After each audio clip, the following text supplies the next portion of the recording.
તો આવતીકાલની માહિતી આપવા માટે જોડાઈ ચૂક્યા છે કિશન મહારાજ. દર્શક મિત્રો સૌને મારા પ્રણામ, નમન, વંદન, સૌને અભિનંદન. શરૂ કરીશું આપણે પંચાંગ દિન વિશેષથી. જી બેન. જી મહારાજ, તો હવે તમે કાર્યક્રમની શરૂઆત કરો અને દર્શક મિત્રોને આવતીકાલના પંચાંગ વિશે માહિતી આપો. પંચાંગમાં કાલે તારીખ 5/5/2024 રવિવાર, તિથિ વિક્રમ સંવત 2080, ચૈત્રવદ 12, મીન રાશિનો ચંદ્ર, મૂળાક્ષર દ ચ જ થ, નક્ષત્ર ઉત્તર ભાદ્રા, યોગ વૈદ્રુત, કરણ કૌલવ. વિછોડો કે વંચકની વાત કરીએ તો કાલે મીન રાશિનો ચંદ્ર હોવાથી પંચક પૂરા દિવસ અને રાત્રિ દરમિયાન ચાલશે. વિછોડો નથી. સૂર્ય મેષ રાશિમાં અને ચંદ્ર મીન રાશિમાં રહેશે તો સૂર્યોદય સવારે 6:03 થી સૂર્યોદય રહેશે તો સૂર્યાસ્ત સાંજે 7:09 થશે. ચંદ્રોદયની વાત કરીએ તો 4:31 નો ચંદ્રોદય અને ચંદ્રાસ્ત 4:21 નો રહેશે. અભિજીત મુહૂર્ત છે. અભિજીત મુહૂર્ત ચાલી રહ્યું છે 12:10 થી 1:02 નું આવતીકાલે. તો રાહુકાળ છે, જે રાહુકાળ છે બપોરે 5:30 થી 7:09 સુધીનો રાહુકાળ ચાલવાનો છે. તો આ રાહુકાળ દરમિયાન કોઈ પણ પ્રકારના સારા કામ ના થાય, નવા કાર્યની શરૂઆત ના થાય, તેની ખાસ નોંધણી લેવી જરૂરી છે. જી બેન. જી મહારાજ, હવે તમે દર્શક મિત્રોને આવતીકાલના દિન વિશેષ વિશે જાણકારી આપો. કાલે 12 છે, રવિવારનો દિવસ છે. 7 ધાનનું દાન કરો એ તમારા માટે ખૂબ સારું રહે. આવતીકાલે 7 ધાનનું દાન સૌથી સારું રહે. એટલે કે 7 કઠોળ, કોઈ પણ 7 કઠોળ લેવાના એક પડિયામાં અને કોઈને પણ તમે દાન કરી શકો છો, કાં તો પીપળે નીચે મૂકી દો, બહુ જ સારું રહેશે. આવતીકાલે 7 ધાનનું દાન તમારા માટે સર્વોત્તમ રહેશે. બારસની સમાપ્તિ કાલે સાંજે 5:42 થશે. જી બેન. જી મહારાજ, હવે તમે દર્શક મિત્રોને આવતીકાલના દિવસ અને રાત્રિના શુભ ચોઘડિયા વિશે માહિતી આપો. દિવસ અને રાતમાં શુભ ચોઘડિયું પહેલું લાભ ચોઘડિયું છે, જે 9:20 થી 11 કલાકનું રહેશે. બીજું અમૃત ચોઘડિયું 11 થી 12:36 કલાકનું. ત્રીજું શુભ ચોઘડિયું 2:14 થી 3:52 કલાકનું રહેશે. રાત્રિનું ચોઘડિયું છે, જે શુભ ચોઘડિયું 7:09 થી 8:30 નું છે. પછી અમૃત ચોઘડિયું આવશે 8:30 થી 9:52 કલાક. કોઈ પણ પ્રકારના નાના મોટા કામ કરવા છે, સારા કામ કરવા છે, તો આ ચોઘડિયા પ્રમાણે કરો તો તેનું ફળ સારું અને સર્વોત્તમ મળે છે. જી બેન. જી મહારાજ, હવે ચંદ્ર જે છે તેની મેષ રાશિ પર કેવા પ્રકારની અસર પડતી હોય છે તે જણાવો. ચંદ્ર મેષ રાશિમાં, એક તો મેષ રાશિમાં જ્યારે ચંદ્ર હોય ત્યારે માણસને એક તો જનૂની હોય, જુસ્સાવાળો હોય. ચંદ્ર મેષ રાશિનો હોય એટલે માણસ નેતૃત્વ કરી શકતો હોય, અડીખમ નેતૃત્વ હોય. અગ્નિ તત્વની રાશિ છે મેષ રાશિ. જીવનમાં સારું નેતૃત્વ, સારી લીડરશિપ અને ખાસ કરીને તમે જોશો ને તો વધારે પડતી સરકારી નોકરી કે પોલીસની નોકરીમાં, આર્મીની નોકરીમાં જવાની તીવ્ર ઝંખના આ મેષ રાશિવાળા રાખતા હોય છે. મેષ રાશિવાળા લોકો દરેક વસ્તુને લડી લેવાની, દરેક વસ્તુને બળથી જીતવાની કોશિશ કરતા હોય છે. મેષ રાશિ જનૂની રાશિ છે, અગ્નિ તત્વની રાશિ છે. આ મેષ રાશિ વાળા જાતકોને ગમે ત્યારે જનૂન ચડી જાય, મગજ ઉપર અગ્નિ સવાર જ હોય. ક્રોધિત અને ગુસ્સાવાળી રાશિ મેષ રાશિ. મેષ રાશિ વાળા ભૂમિ મકાનનું કામ કરે તો લાભદાયી રહે. જમીન મકાનના કામથી એ લોકો ખૂબ સારા રહે, લાભદાયી રહે. ભૂમિને લગતા કોઈ પણ પ્રકારના કામ કરે, ખનિજ તત્વોને લગતા કોઈ પણ પ્રકારના કામ કરે તો એમના માટે આ લાભદાયી રહે. મેષ રાશિ વાળા ભગવાન હનુમાનજીની ઉપાસના કરે છે વધારે પડતી, એ પણ સારી હોય. મેષ રાશિ તમે જુઓ તો હંમેશા જીવનમાં સુખ સમૃદ્ધિ આપતી રાશિ છે. જમીન મકાનથી ફાયદો આપતી રાશિ છે.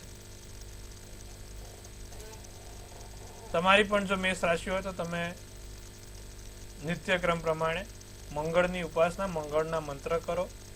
ઓમ ક્રાંગ ક્રીંગ ક્રોંગ સભોમાય નમઃના મંત્રનો જાપ તમારા માટે સર્વોત્તમ રહેશે. જી બેન.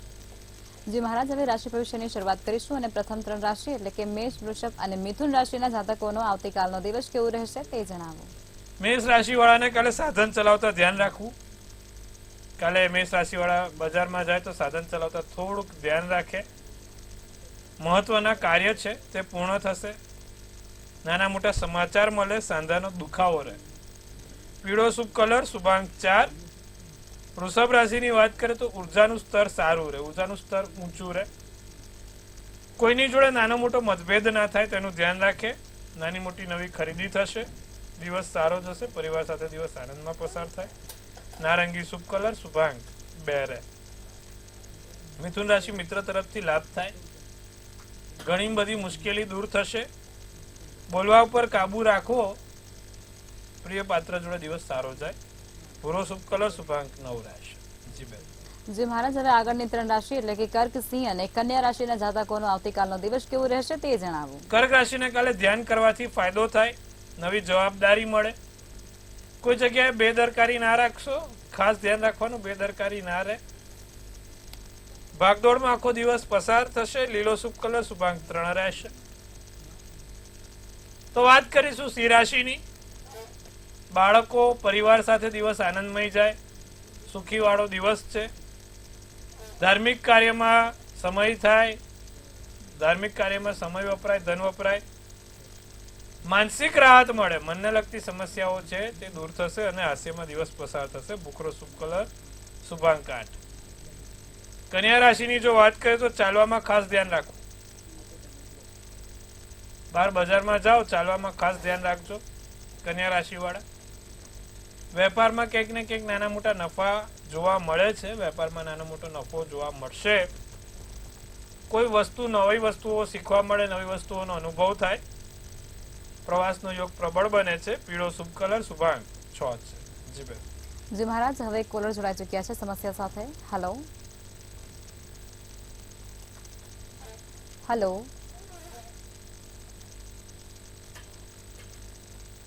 હેલો હેલો, જય શ્રી કૃષ્ણ. જય શ્રી કૃષ્ણ. જન્મ તારીખ 20/1/2002, જન્મ સ્થળ સુરત અને જન્મ બપોરે 4 વાગે. લગ્ન યોગ ક્યારે છે? ગૃહ વિષય છે. શનિ કેતુની યુતિ બને છે, જેના કારણે લગ્નમાં વિલંબ આવે છે. નિત્યક્રમ પ્રમાણે દરરોજ જે એક શનિનો મંત્ર કરો. ઓમ પ્રાંગ પ્રીંગ પ્રોંગ સ શનેશ્વરાય નમઃ. બીજી આંગળીમાં એક લોખંડની વીંટી પહેરાવો. એનાથી એને લાભ થશે. જીવનમાં ચોક્કસથી આગળ વધશે. આવતા વર્ષના નવેમ્બર પહેલા એના લગ્નના યોગ શક્ય બનશે. જી બેન. જી મહારાજ અન્ય કોલર જોડાયા છે. Hello hello hello. હા, જી જણાવો જન્મ તારીખ, સ્થળ અને સમય. 21/3/21. જી સ્થળ અને સમય કહેશો.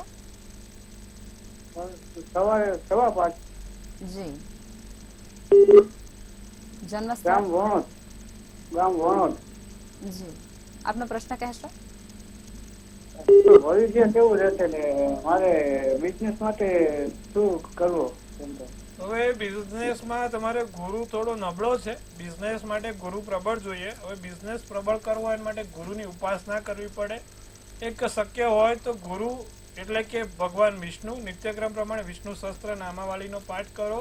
બીજું દરરોજ જે પીપળે જળ ચડાવો ત્યારે ઓમ નમો ભગવતે વાસુદેવાય બોલીને જળ ચડાવવાનું અને હળદર નાખીને જળ ચડાવવાનું. સારું રહેશે.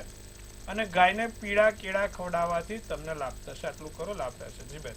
જી મહારાજ હવે આગળની 3 રાશિ લઈશું એટલે કે તુલા, વૃશ્ચિક અને ધન રાશિના જાતકોનો આવતીકાલનો દિવસ કેવો રહેશે તે જણાવો. દિવસ સારો છે. તુલા રાશિને કોઈ વાંધો નથી. યોજના મુજબ કાર્ય થશે. આવકના નવા સ્ત્રોત ઉભા થશે. વેપાર ધંધામાં લાભ થશે. શુભ કલર આસમાની, શુભાંક 4. વૃશ્ચિક રાશિને કાર્ય ઝડપી થાય. ધારેલું કામ પૂરું થાય. કોઈની જોડે ખોટો મતભેદ ના થાય તેનું ખાસ ધ્યાન રાખશે અને મહેનત તમારી રંગ લાવશે. ભૂરો શુભ કલર, શુભાંક 3. ધનરાશિની જો વાત કરીએ તો આર્થિક સ્થિતિમાં સુધારો થાય. આર્થિક સ્થિતિ સારી થાય.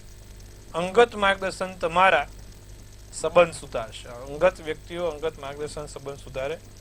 દિવસ યાદગાર બને. જૂના વ્યક્તિઓ સાથે સંપર્ક થાય. સોનેરી શુભ કલર, શુભાંક 6 રહેશે. જી બેન. જી મહારાજ હવે અંતિમ 3 રાશિ એટલે કે મકર, કુંભ અને મીન રાશિના જાતકોનો આવતીકાલનો દિવસ કેવો રહેશે તે જણાવો. મકર રાશિને ઘણી બધી મુશ્કેલીઓ દૂર થાય, નાની મોટી કોઈ મુશ્કેલીઓ છે, ઘણી મુશ્કેલીઓ ચાલી રહી છે તે દૂર થશે. ધનનો ખર્ચો થાય, આવકનો ખર્ચો ક્યાંક ને ક્યાંક નાનો મોટો થતો જોવાય છે. તમારા માટે સમય, પોતાના માટે સમય મળશે. ભવિષ્યલક્ષી કોઈ યોજના બને. ભગવો શુભ કલર શુભાંક એ કરે. કુંભ રાશિની જો વાત કરીએ તો સગા સંબંધીથી આર્થિક લાભ થાય, પ્રેમમાં વધારો જોવા મળે, સપના સાકાર થાય, ભવિષ્ય માટે કોઈ નવા કાર્યો થઈ શકે છે. પીળો શુભ કલર શુભાંક 7. મીન રાશિની જો વાત કરીએ તો ધ્યાન કરવાથી ફાયદો જણાય. ધ્યાન કરો તો સારું, ફાયદો જણાય. પગની સમસ્યા રહે, પગને લગતી કોઈ નાની મોટી સમસ્યા ના થાય તેનું ધ્યાન રાખીશું. મિત્રો મદદરૂપ થશે, મિત્રોથી સારું રહેશે. ધન ખર્ચ થશે. શુભ કલર તમારા માટે આસમાની અને શુભાંક 2 રહેશે. જી બેન. જી મહારાજ, હવે આવતીકાલે જે લોકોનો જન્મદિવસ છે તેમનું આવનારું વર્ષ કેવું રહેશે તે ટેરોટ કાર્ડના માધ્યમથી કહેશો. કાલે જેનો પણ જન્મદિવસ છે, મંતવ્ય ન્યૂઝ ટીમ તરફથી સૌને હાર્દિક અભિનંદન. તનથી તંદુરસ્ત રહે, મનથી મલકાતા રહે અને ધનથી છલકાતા રહે. હાસ્યનું તોરણ ઝૂલતું રહે, ભાગ્યનું પાનું ખુલતું રહે તો ધન કુબેરના ભંડાર ભરાતા રહે. લક્ષ્માબેન એક સુંદર મજાનું ટેરોટ કાર્ડ ઉપાડશે. આવનારું ભવિષ્ય કેવું રહેશે તે જાણવાનો પ્રયત્ન કરીશું.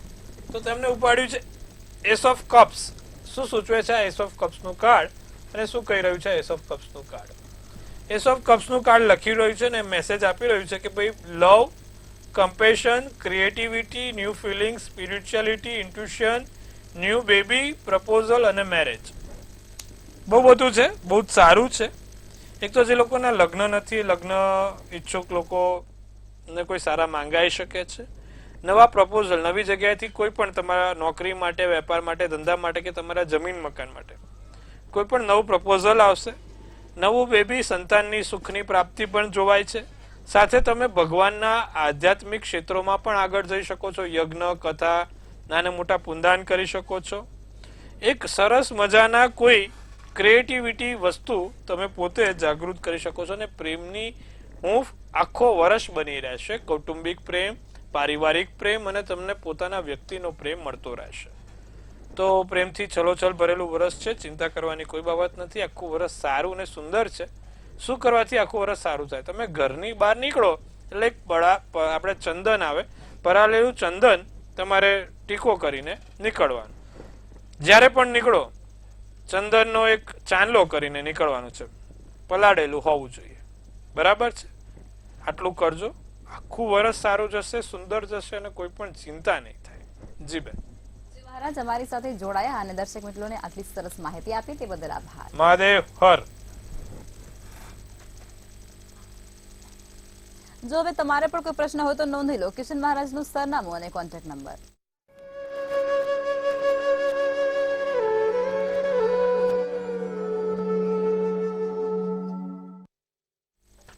તો મંતવ્ય ન્યૂઝના ભવિષ્યલક્ષી કાર્યક્રમમાં અત્યારે બસ આટલું જ. કાલે ફરી મળીશું અને ત્યાં સુધી જોતા રહો મંતવ્ય ન્યૂઝ. નમસ્કાર.